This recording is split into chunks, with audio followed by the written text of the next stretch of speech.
Hey, everybody, it's Aaron and Jason, and we're here for week six. It's the week five recap, SoonerNation Fantasy Football League.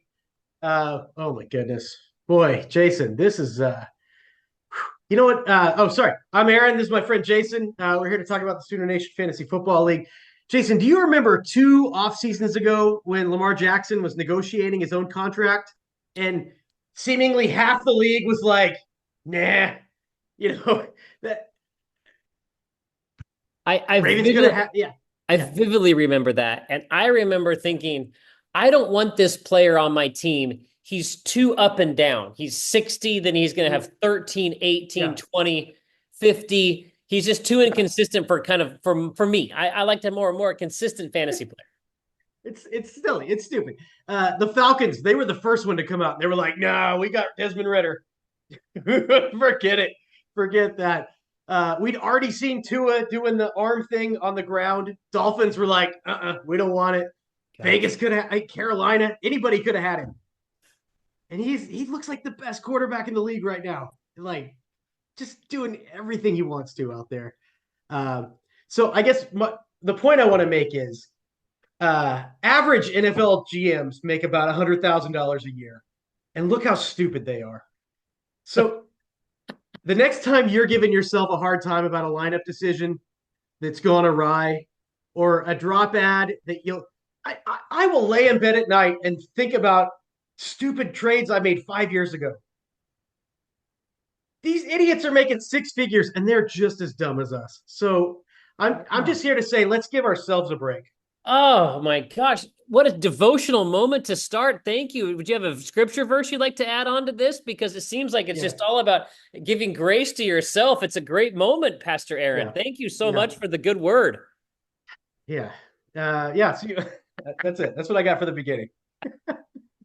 It's a great beginning, man. Yeah, I started a particular defense that I thought was going to be better than the defense that I've had since the draft. And because of that, I lost. And so I couldn't fall asleep last night myself. So yeah, right. maybe I did have grace with myself because sometimes you make a draft pick and you're just like, the guy is just not who you thought he was, not who you thought he was going to be. Yeah, So, yeah, I guess welcome to the show. Looking forward to breaking it down. But I thought your intro might be about this. yeah. What a great time last night. So Yeah, memorable, man. yeah. So we had almost half the league made it out there, and we had a great time. What a perfect! It was like the fantasy gods smiled upon us for getting together one more time on a Monday night at my dad's house, and it was just like 20 years ago. And what a game we had. The real life game was okay, Yeah. but the fantasy game, that was thrilling. That was thrilling. I was sitting on a couch, Chris Lahan on my right, Jason Smith to the left, and with every Kelsey catch, with every almost worthy catch, it feels like this. And it was back and forth all night. And then on the other side of the room, here's Jeff Logan, just needing just this much more from Patrick Mahomes. He just needed just the tiniest bit more, and it was thrilling. It was nice because I didn't have to sweat it out. Thankfully, I had already secured the highest score of the week, so there was no drama for me. But oh, what a joy! It was like being in a time machine. I love it. I love it. It was the best night of the year so far. Even though my team lost, the atmosphere was great, and having Don share some memories about seasons of old. Some of the moments there was involving a hot dog was one of them. And Chad's wiener, or maybe it was Chris's wiener. Who okay, knows? yeah, We'll have to get him on to tell the story again. it was. And then hearing about just how you guys got together every Monday night because there were no significant others, there were no children Yeah, involved, there was no schedules involved. It was just like the yeah. only thing you did on Monday night was go over to Don's to watch football. Yeah, we had very little going on outside of fantasy football at that point in our Yeah, lives. yeah, it's great. It was great Which was the having best of times and the worst of I times. tell you what, man, I was had a good seat to kind of watch the game and you and Don.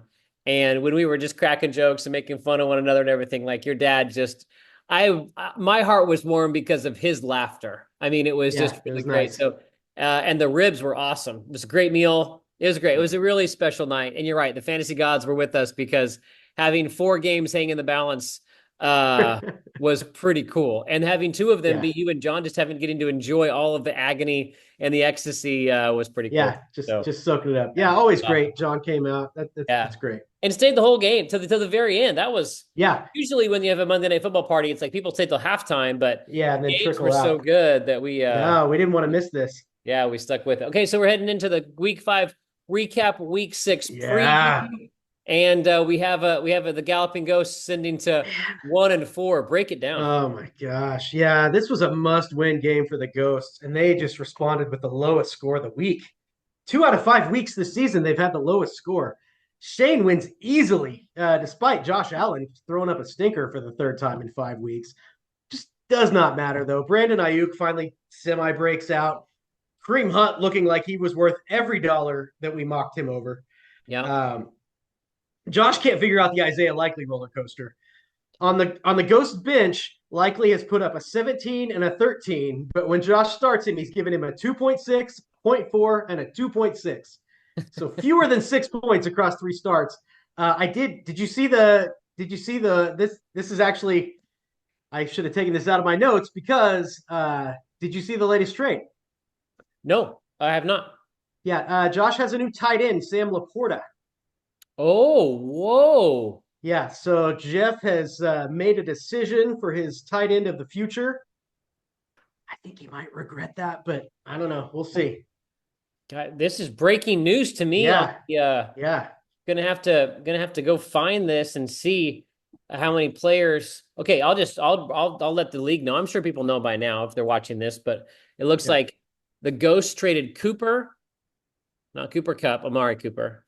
yeah. Amari Cooper, Raheem Mostert, and Devontae Adams to the Rhinos and the Ghost received Braylon Allen, the best running back for the New York Jets, Trey Sermon, and Sam Laporta. So Yeah, uh that's real interesting. there's another trade too Yeah. here for Cooper Cup, but we can get into that later. Yeah, that one If I if I we don't get I to don't it, get that one, but that's all right. yeah. So he's going with Kyle Pitts and Yeah. 509-yard Kirk Cousins to be his. I wonder if Kirk Cousins will continue to pass 58 times a game. Let's keep going. This game, Yeah, sorry, I totally derailed this. it's okay. I don't even have a picture for this game because there was nobody here that Yeah. I was like, this was a. Well, Patrick Surtain. You should have had Pat Surtain. That would have been a good idea. That was good. Yeah. I do think that one catch by Keon Coleman that he ran down the sidelines and scored was pretty cool. That guy, I know they had one catch, but it was awesome for Russell, and that kind of made the difference there, having that little touchdown pass there after Josh had a stinker. If he doesn't throw that touchdown pass, he's got 0 TDs and like 79 yards. Yeah, it's ugly. It's So really ugly. big moment for Shane and Josh there. So Yeah. holy smokes. I don't know if the league is ready for this, but Man. let's hear it. Yeah, Thursday night, I was sure Chad had me beat. Like, what a game! That was a really fun game Thursday night. Man, I think it was the best game of the season, really, up to this point. I couldn't enjoy Baker's game because Chad made the trade, started him against me, and so he robbed me of some joy, and I didn't appreciate that. That hurt my feelings a little bit. I wanted to cheer for Baker. Uh, Side note: if you have not seen him in disguise playing Gus Swayze on a tour of the Tampa Bay facilities, it's like a half hour long. He's in disguise and he's hilarious. It's awesome. That dude is going to be an awesome commentator someday. Like he's going to be what we wish Tom Brady was on TV. But sorry, digression. Below average week. I'm gonna Google that. We'll put it in the show notes. What's the name of this character he plays? It's like it's produced by Eli Manning. It's like when Eli dressed up as somebody else, only it's Baker and he's Gus Swayze, and he takes a tour of the Tampa Bay facilities, and it's awesome. It's it's so great. I got teary a couple times. I mean, it's really nice. It's really well done. Okay, I got it right here. Eli yeah. Manning represents the undercovers. Gus Swayze. This is gonna be great. That's something I'll watch. I'm not a fan of Baker or OU, but I gotta tell you what, I kind of have a soft spot in my heart for him. He's easy to root for. He's easy to. You'll like him more after this. Okay, great. It's great. Well, before you go on to the Cobras, I did have a little pause here to talk about the trade that he received Baker, and it did not start Kirk Cousins on that Thursday night game. Did a little Ouch. research this week for the league and just wanted to break down the 32 games that have happened since 2010 where a quarterback scored over 69.5 points. And just wanted everybody to be able to see the point totals here that we had. So then I was able to break down in red all of the current players. So by my count, I believe 22 of the 32 games, maybe 34 games, maybe 22 of the 34 games were by a current player, which I found kind of fascinating. And then the breakdown here is I deleted Rodgers and Russell Wilson and Watson from that list. So, Yeah. Because I kind of feel like Rodgers, Watson, and Russell are kind of past their prime. That makes sense? It would be shocking if they did this again. Yeah, exactly. I almost thought about putting Kirk Cousins on that list, but a week ago I would have said it was shocking if Kirk Cousins on this list. Me too, man. Me too. Boy, 509 yards. So this is kind of what you're looking at here as far as a breakdown. I just found it really interesting to be able to kind of see how it broke. And I had some notes here, but for some reason, when I'm in a full screen, I don't have my notes on the screen. But it was just breaking down who had the most, who had the least, and who had just sort of one-offs. You can look up that for yourself. I just really enjoyed kind of taking a look at this to see just the 70-point mark seems like it's pretty significant. But it was fun for me to be able to look at this. You can see that on this list, you've got Mahomes on there. I believe all it. over. 1, 2, 3, 4, 5, 6 times. Yeah. Pretty amazing. And when you think about the length of his career, he not since 2021. Not since 2021 has he put up a 69-point game. And is early on that list, 2018. So, man, doesn't life come at you fast when it comes to being an NFL quarterback? So we can talk about this duo, though, if you'd like to break down the Cobras. Man, with all due respect to CJ Stroud and Nico Collins, this is looking like the best combo in the league. I'm biased. But I mean, they are giving you everything you could want right now. Burrow is just pinpointing the ball, always, most of the time knows where to go with it. And then Jamar is just shaking tackles. Oh, it's beautiful. It brings tears to my eyes. It's like I'm looking at Matisse or something. It's beautiful. I did want to say in Chad's defense, it's another below average week and it's another loss, but he is better than 0-5 indicates. I think his points against is way higher than the rest of the league.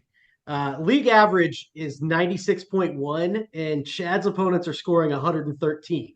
Whoa! So he's facing 17 more points a game than average. So I mean, I'm not saying he'd have a winning record, but he's better than 0-5. Yeah, I think that's true. Congrats on your huge week, 135 points. Got a ton out of your kicker and your defense. It's got to be fun to have long touchdowns be thrown. 7 touchdowns between Joe and Chase is incredible. I want to bring this graphic up because last week we were looking at this LSU trio, the Neighbors, Daniels, BTJ, and then this week just as a callback that Joe was on the same team with Jefferson and Chase. Like, the fact LSU got to have both of these. Yes, both of them. Like, it's just kind of remarkable to think about that. So great game. Congrats on the win, and congrats to Chris on knocking off the Karate Kid. Man, this one, it was fun last night. I mean, not for you, but it was really exciting watching the whole Kelsey Worthy back and forth. Karate Kid and Mahoney, those are both 80s icons. And yeah, Mahoney gives Danielson his first black eye of the season. Solid game all around for Mahoney. Dak Prescott out-dueled CJ Stroud, which, I mean, he's the highest paid quarterback in football for a reason. This game gave us a Monday night memory we're going to probably remember for years, though.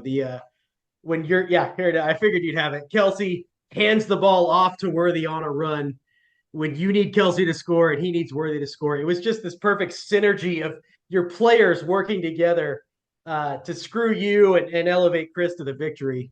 Um, Iconic, legendary play. I don't think you should be worried. Obviously, it's no fun to lose, but it's tough to win when you only get nice picture. You only got 2 touchdowns this week. Yeah. So what's the mindset in the dojo this week? Well, it was the injury to Nico Collins after he caught that long touchdown pass. Really, the Houston Texans could not figure out their passing game after Nico went out, and it just all I needed was 39 more yards, and it just seemed like Stroud had about 3 points in the second half. I think he had close to 32, 33 points. He has 2 turnovers in the second half, and so I just hope Nico's okay. I mean, I hope that he can come back in a couple of weeks. I don't like that soft tissue injury kind of lingering. You play 1 week, you're off for 2. You play another week, you're off for 3. I'd be okay with him just kind of resting for a little while. The Texans don't have a bye week until week 14, which the bye week discrepancy between a team that has a bye week 4 versus week 14 is just wild to me. Yeah. And so I feel fine. I'd rather have studs than just sort of players that kind of in the middle. Yeah. So I think I'm going to be okay, but definitely having Pacheco and Nico kind of both hurt just is a bummer. You don't want to lose your keepers if you keep 6 and you don't want to be top heavy. Don't necessarily want this. So grateful to have Jordan Mason, but just the game scripts for both San Francisco and Seattle were just odd to have so few rushes in those games, and we'll get to it later. But they play one another this week on Thursday night, so looking forward to your preview there. Congrats, that's Chris, a keeper. On the win. This is a keeper of a picture for league history. So you told us a little bit about Lamar. Look at that, 62 points, 4 touchdowns.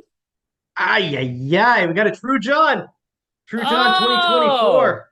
Congratulations, Pastor John, for claiming the title. Probably the only title he wins this season, so make the most of it. I don't know if it means anything, but I noticed the Pharisees outscored the Hellhounds every even week, and the Hounds outscored the Pharisees every other week. They kind of flip-flop. So maybe if this was next week, it would have been a different result. That doesn't mean anything, though. That's just stupid stuff. Lamar almost doubles Jordan Love. That is just remarkable. Finally, it's like John is stuck with him, and here it's finally really paying some dividends. They got the new coaches in there last year. It's like another year in the system, and it is working for him. T. Higgins finally gets going. They were targeting him a bunch since he came back from the hamstring, and then this week it's gold. False John really didn't have much going on outside of the Vikings, which does look like the best defense in the league. But, he's going to be a lot tougher moving forward because, Saquon's out of the bye week now. So that changes the calculations on the Hellhounds there. Oh, look at that. That's a defensive end that he's just stiff-arming to the ground. This was the play that he threw that crazy wild touchdown to Isaiah Likely. I'm not putting any of the video highlights because I'm worried that YouTube will cut us down due to copyright issues. I'm just trying to get some screenshots. But you had your moment with Lamar. I just forgot that I had a picture there. I just want to comment. People heard this last night, but they're only less than half the league was there. This is one of those moments.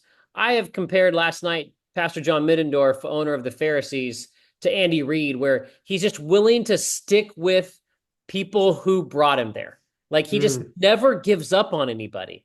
And he's had many times to give up on Lamar Jackson, just like Andy Reid has many times to give up on Kadarius Toney or Kareem Hunt or McCole Hardman.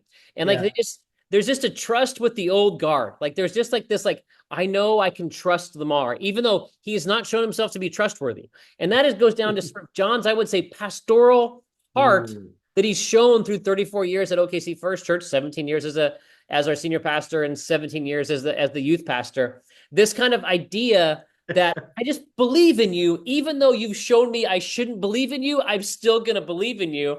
And it pays off with this week and this huge win over the Hellhounds. Congrats to True John on this title. It's a real uplifting episode today. This It feels really good. is. It really It's is. a For good, losing good, last night, I'm in a pretty good yeah, mood. So, good energy here. uh, I'll never believe that Jay will be under 500. So, break this game down for us. Man, Jeremy's got a tough team. Kittle's looking like tight end one if he stays healthy. Yeah. Once again, Carr leaves a bunch of points on the bench, but Mike Evans was just unstoppable Thursday night. Like Atlanta had no pass rush. There he is. And Mike Evans just made him look silly, just running free. You'd be like, oh, oh, there he is. And I mean, I was paying close attention because again, facing Baker. So those Mike Evans touchdowns hurt. Yeah. And he was just making it look so easy. Um, Rico Dowdle has looked pretty good 2 weeks in a row. I don't know if he keeps building on that, but getting some momentum there. So that's positive. That touchdown catch was pretty sick. That was it was some skill there. I like Josh Downs too. I think if I had to choose a Colt receiver, I think he's the guy I'd go with. Me too. For fantasy. So I think he'll be solid there. And then we just saw Jay picked up Cooper Kupp. I felt like that's an overpay for Cooper Kupp, 2 and 2 threes. But if he turns back into Triple Crown Cooper Kupp, that looks like a bargain. So I don't know. Yeah. I wonder, if a month from now or Thanksgiving, Tua comes back, the Dolphin offense is back on track. We realized we were just sleeping on Tyreek Hill this whole time. Jay's making some gambles here that they could pay off. There's a path where you don't have to stretch your imagination too much to see a really potent offense here. Yeah. I don't know what the RT Sports algorithm would put at that percentage chance, but it's not zero. There's a chance he's real solid come playoff time. Yep, you're exactly right. Good. That's good commentary. That's really good commentary. Now we had a game of the week. Of course, we know that it was brought to you by Don's Ribs. Don Copeland bringing you ribs happily for the last 40 years. And it was a doozy because it went down to the very, very end. So that's to Brandon going to 4-1. Yeah, congratulations, intern Brandon. That was really fun watching that together with, I'm sure, agony for Jeff. But I wish we would have FaceTimed Brandon in and just had him there like with us. But it was maybe past his bedtime. I don't know. It was past mine. But yeah, heading into that game, RT algorithm was giving Jeff a 6% chance to win, and all he needed was 37 points. Which you look back at your Patrick Mahomes chart from a few minutes ago, like clearly he's capable of 37 points, but he got there in the Super Bowl, and other than that, he hasn't done it since Week 12 last year. So I think this is just who Mahomes is now, which he's still got the best quarterback in the league inside, but the system is holding back. So I think it's a real dilemma for Jeff. Like I would be very reluctant to trade away the best quarterback maybe of all time. But at the same time, it's not winning games, which is, we're playing to win made up games here. So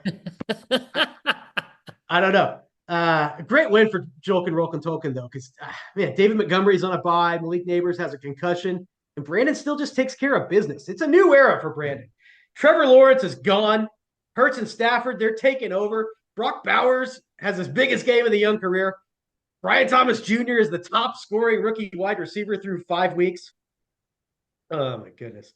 Just here, pro tip for the rest of you guys. After the draft, come trade for whoever I take in the second or third round. Because the last 3 seasons I have drafted and promptly traded away Brian Thomas Jr., Devon Achane, and Garrett Wilson. And I have almost nothing to show for it. So hit me up for those guys. Because I can draft them, but I damn sure can't keep them.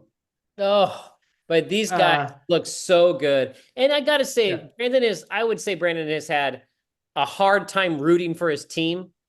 When he went all in on Cam Newton, he continued to just disappoint him constantly of his favorite team. David Tepper continues to just haunt him as a Carolina fan.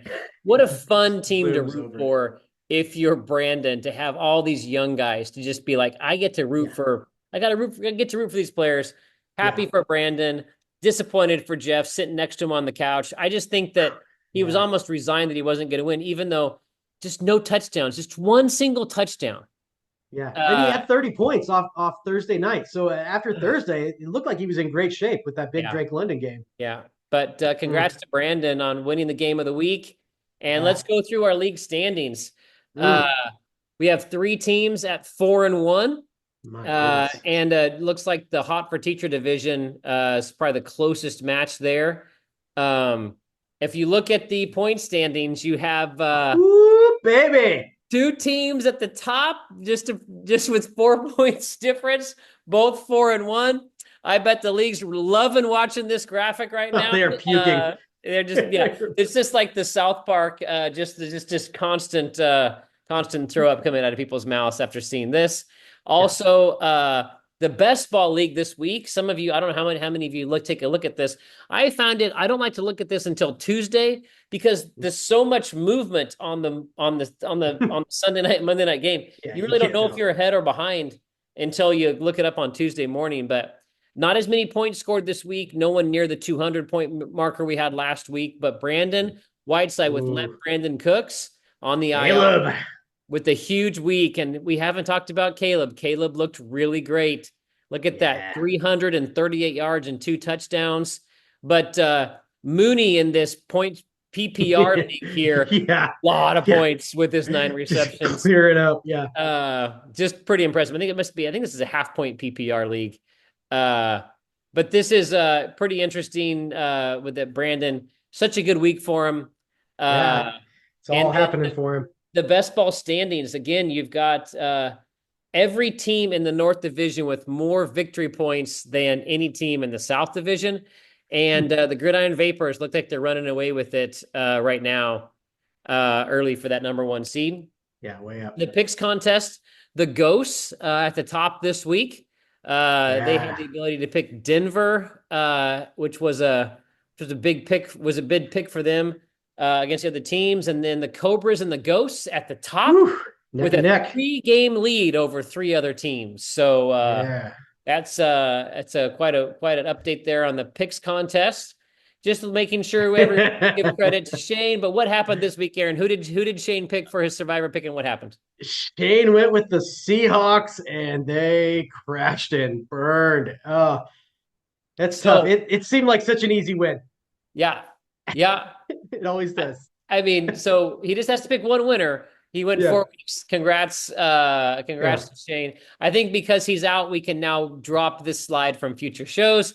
Congrats to Coach Cowherd for winning the Survivor Yeah. Championship. Yeah. Super Congratulations. contest. Holy smokes, do we have a runaway leader right now? Weiss Weiss, leave us again alone. with 4 more wins, bringing his weekly total to 17. Uh, just Uh, incredible. the Uh, Seahawks, man, they screwed everybody but Brandon. every single one of us picked Seattle minus the 6, and they lose outright. Yeah. It just was, it tells you, you really can't predict the NFL unless your name is Josh Weiss, because Weiss with 17 points Gross. after week 5. So he's he's 17-8 right now against the spread.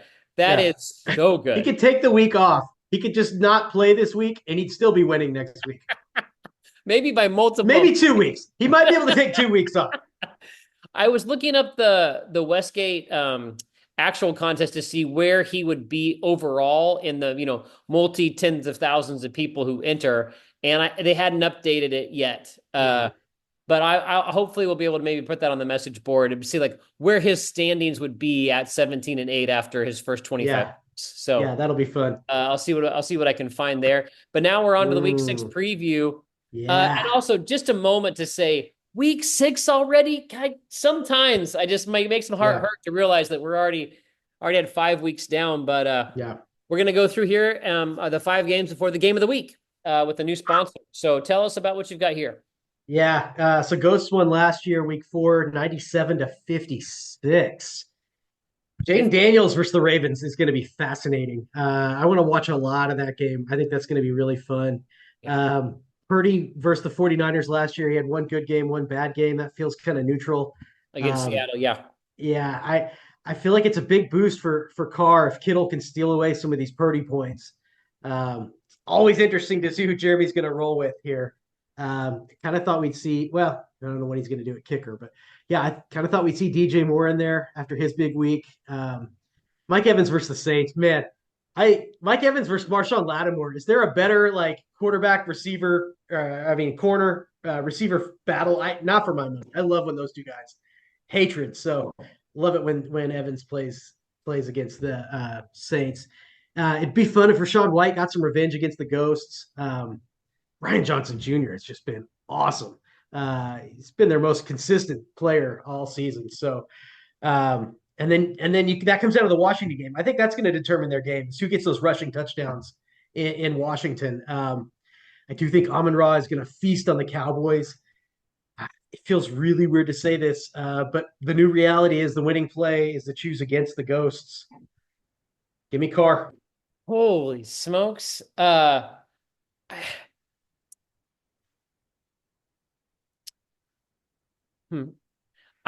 hasn't posted yet how many games I'm behind. I can't keep picking losers. I had in my heart that the dude abides because I believe in his team so much.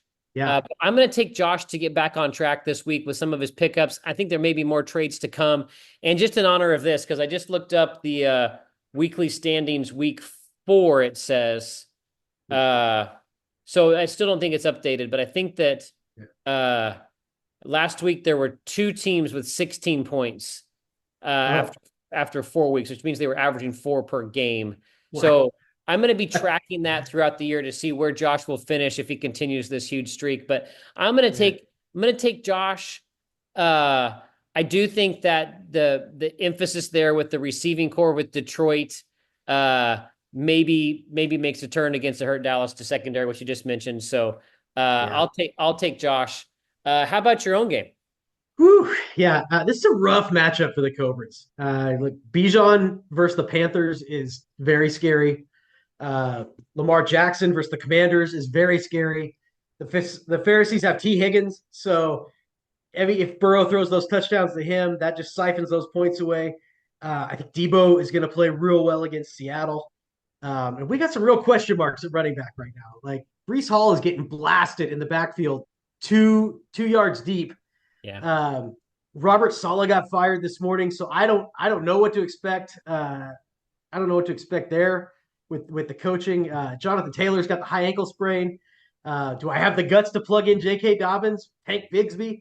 Maybe it's Justice Hill. Maybe I just hope it's a bunch of Lamar passes to Justice Hill, and I take it back that way.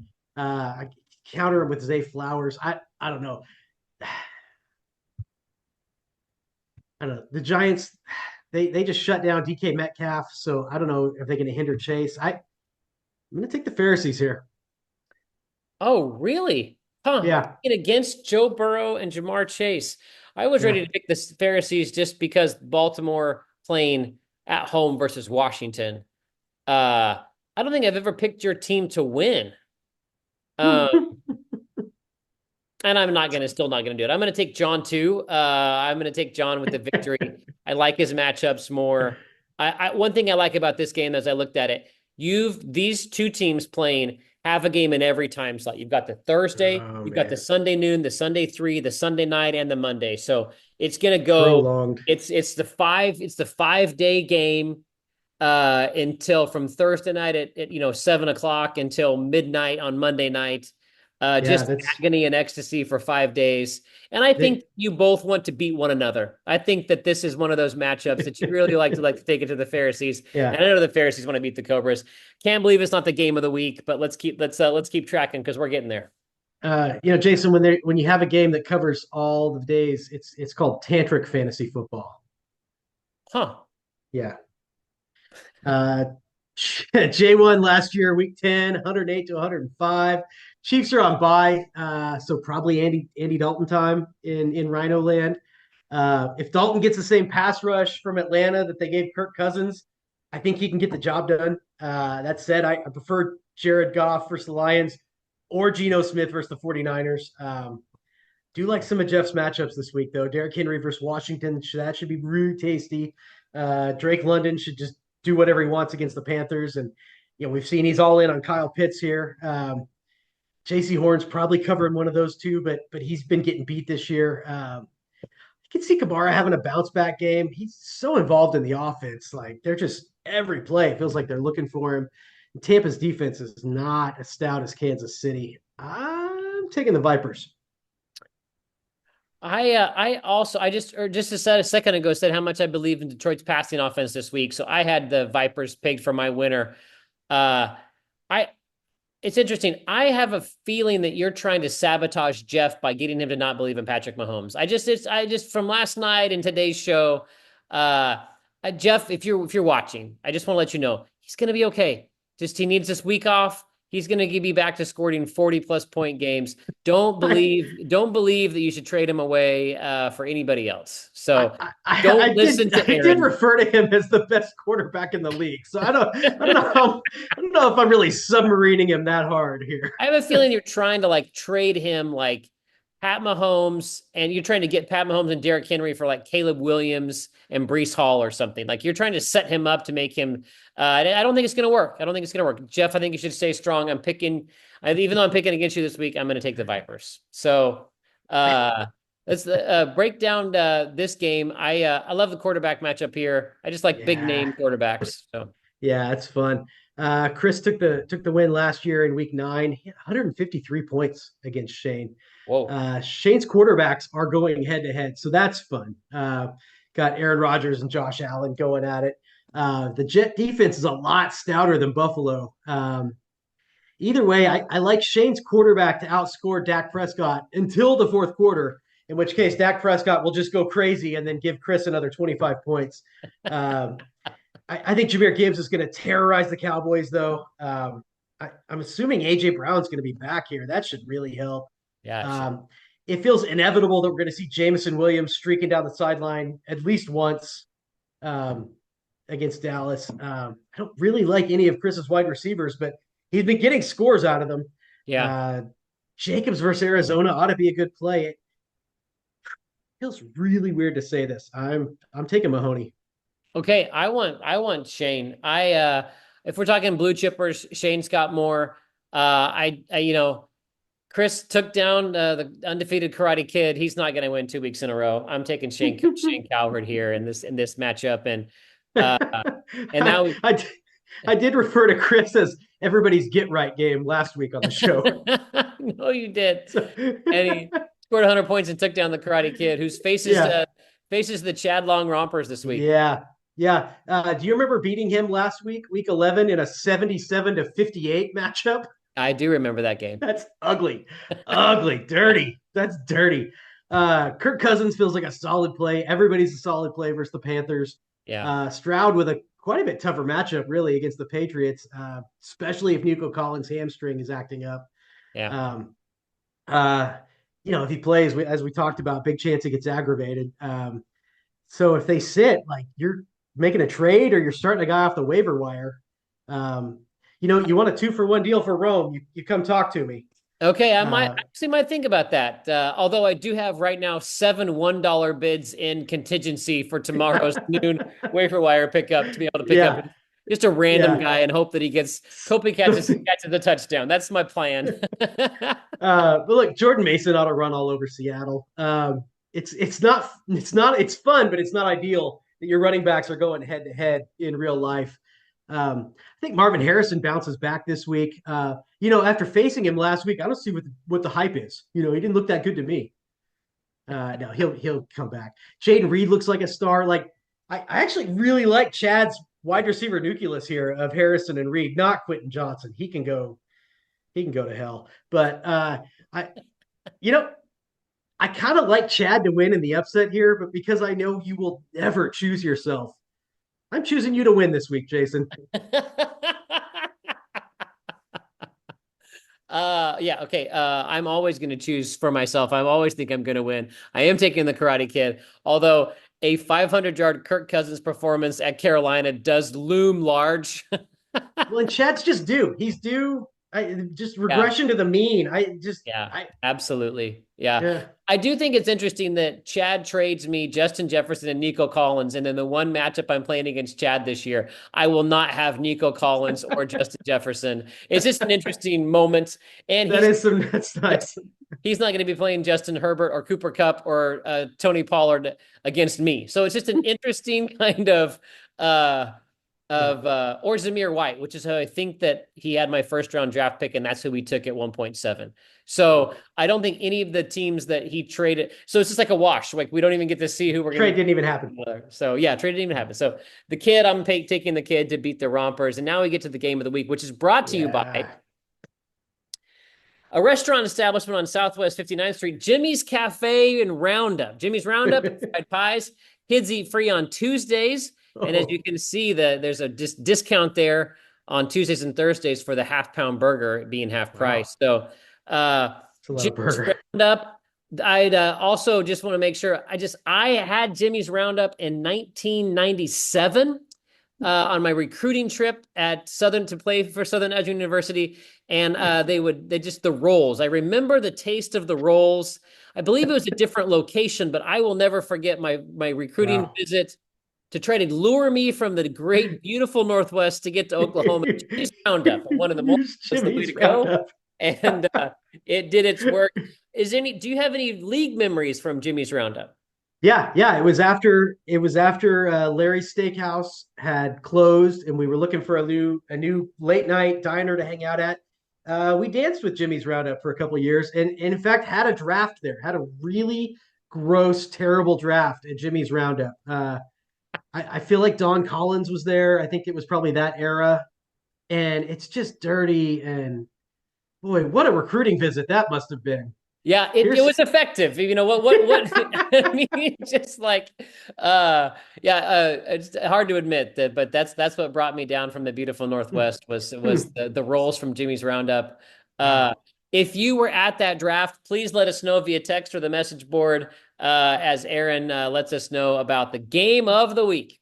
Yeah, here we go. John, False John versus Brandon. False John won last year, week 9, pretty close game. Here's the Hertz era for Let's Go Brandon. I think he outplays whoever John starts. Jordan Love has been kind of up and down. I'm not sure what's going on there. Uh, I don't know. Saquon Barkley's going to crush the Browns, though. Brandon can counter with some of that David Montgomery magic. He just finds the end zone all the time. So I do see that as an advantage for Mendenhall, though. Wide receiver is going to define this game, though. Like so many guys capable of just winning the whole week by themselves. Guys Awesome on both matchup. sides here. Yeah. Awesome matchup. So Look at those guys. Just so yeah, great. Six wide it's receivers lined up right now that are just so good against one another. What a game. yeah. You can see 20s. I guess Ladd would be a little surprising, but even he has shown that he's scoring. Herbert's relying on him, and then the just absolute fireworks we've seen out of the other 5 guys. So um, I don't know. I do kind of like Neighbors to be the top dog out of all of them, and it's one of the reasons I'm choosing Brandon. Okay, I'll take the Hellhounds. As much as it hurts me to say that, the hardest thing about doing a preview show on Tuesday is that we don't know that Yeah, the team of the Hellhounds will be the team that we get yeah, come Thursday, Saturday, Sunday, or Monday. You know, it could be a completely different look. yeah. So you never know. But I'm going to take the team as currently constructed of the Hellhounds to beat Brandon. I'm man. I want Malik Neighbors to be healthy for the next 10 years. If they need to sit him out again, that's just fine with me. I'm really interested to see how the Jets respond to Yeah. the firing of Bob Saleh. I just am really curious. Sometimes there's a bump in your play when you get rid of a coach you just don't believe in. But I don't know. Aaron Rodgers is such a mess. I root against him so significantly that he may just be ruining the vibe of the whole team. So I don't know. Well, Yeah, I'm going to take I mean, CeeDee Lamb, especially to yeah, have a big, huge bounce back game, and the Hellhounds to beat Brandon in the game of the week. man, yeah. Okay. I'm thinking about like Nate Hackett now. Like, who's even in charge? The Sorry, interim we're coach done. is not Hackett; it's somebody else. I don't remember the name. Uh, I heard it. I heard it earlier today. So it's horrifying. Anyway, good show, Jason. Good good job. show. Hey, Worst of luck this week. worst of luck to you, buddy. Yeah, Uh, yeah. And thanks as we sign off for all the prep that you do to preview all the games. It's been great. And I want to say a big thank you to Pastor John Middendorf for watching today's episode. I'm going to predict that he watches today's episode. And Pastor John, let's think of a name. Let's think of something you can tell me in the hallway to admit secretively that you watched the show. Let's think of something. What's something in the show? Mischief managed. What's that? Just say mischief managed. Mischief managed. Yeah, it's the old Harry Potter. You know the. Oh, Oh, no, I've sorry. read the books but not watched the movies. That's in the movies, the books. It Oh. doesn't matter. Cut this part. I sound like a fool. No. I was trying to think of something else that he could tell us that we've said in the show that would tip us off. That it would be like, oh, John, if you have watched the show, just send a text message to me or Aaron or both of us together saying, "Hey, let's go to Jimmy's Roundup." Say, "Let's go to Jimmy's Roundup," or something about the rolls at Jimmy's Roundup. Just slightly, drop us a hint about Jimmy's Roundup, and we'll know that you watched the episode. There's no way he got this far. He probably cut that after the mischief managed part there because I did. Yeah, we should have. I didn't sell that. I didn't sell that. Way downhill. So. Yeah, that was bad. We're gonna cut the show right now because we've gone too long. Hey, thanks for watching.